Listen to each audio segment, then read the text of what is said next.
They look like certain gentlemen who seem most nonchalant and wise until their meal is served. And then, what clashing beaks, what greedy eyes. Their greed is brief, their joy is long, for each is born with such a throat as thanks his God with every note. But not one man that I have heard throws back his head in such a song of grace and praise, no man nor bird. In laboured flight above the gums, calling its harsh, discordant cry, our dark funereal cortege comes to rest awhile in tree-tops high.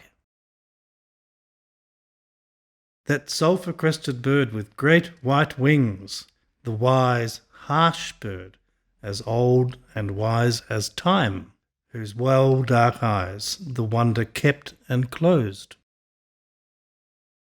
Naturally there is evolution. While John Audubon used to shoot a bird and pin it up on a board for sketching, John Gould showed not only the birds in natural positions, but plants, trees and foliage. Parrots are in general highly sociable. The animation of Australian cities owes much to the carnival fly-throughs of screeching flocks of lorikeets and parakeets. The convict artist Thomas Watling painted a scarlet and green parrot, our king parrot, in the early 1790s at Sydney Cove. Why scarlet? Did Watling recall the scarlet tunics worn by the soldiers who caged him? But the old Kookaburra, such a cunning fella, don't speak much, won't sing us a song, just sees the humour in watching us humans and laughs at us all the day long. Definitions of albinism vary and are inconsistent. While they are clear and precise for humans and other mammals, this is because the majority of mammals have only one pigment, melanin. The Currawong has shallow eyes, bold shallow buttons of yellow glass that see all around his sleek black skull. Eagles nest in a tall tree, swallows in a chimney, 4 eagle nests in the one tree, a country rich in poverty.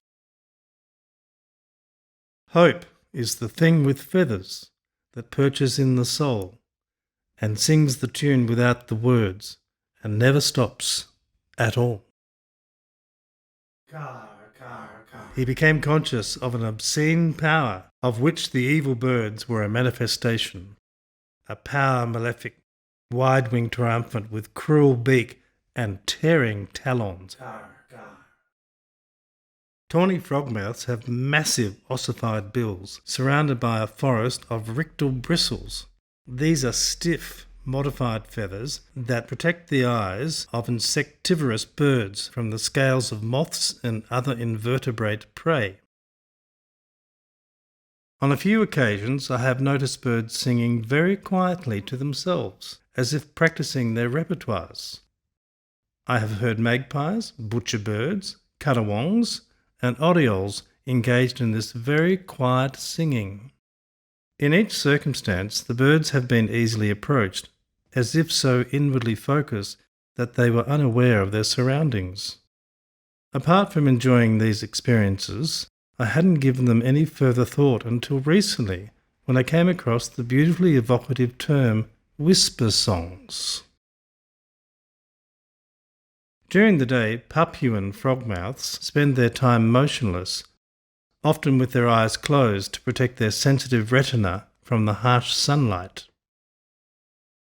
Resembling a cross between a goose and a duck, the wandering whistling duck is so named because its wings make a whistling sound during flight and because it has a whistling call.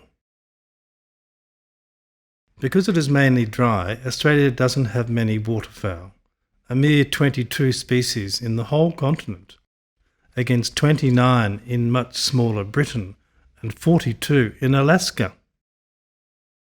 Geese social behaviour includes what is known as the triumph ceremony, which is a mixture of calls and postures conveying assertive, deterrent, and reassuring messages. Cormorant wing spreading has been found to occur only after a period in the water, that is, when the plumage was wet, and its duration to be inversely related to wind speed and the length of time spent in the water.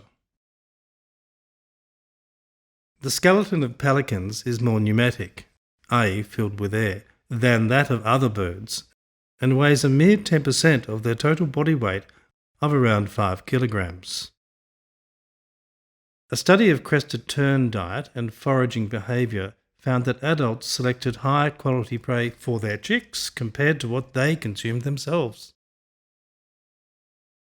So obsessed with the job of controlling the mob, it had missed quite a banquet tonight. It has not had a grip on a single thrown chip, and it serves the antagonist right. It runs, but not in fear, and its thin high call is like a far bugle that troubles the soul. A late 18th century Australian drawing of a Pacific gull by the convict artist Thomas Watling states its local name as trugadil. Its specific epithet refers to the Pacific Ocean. Until the beginning of the 20th century, heron species, which acquired spectacular plumes, were ruthlessly killed to supply the millinery trade. The black-necked stork is often called the jabiru. However, this name actually refers to a large South American stork that is quite different to the Australian black-necked species.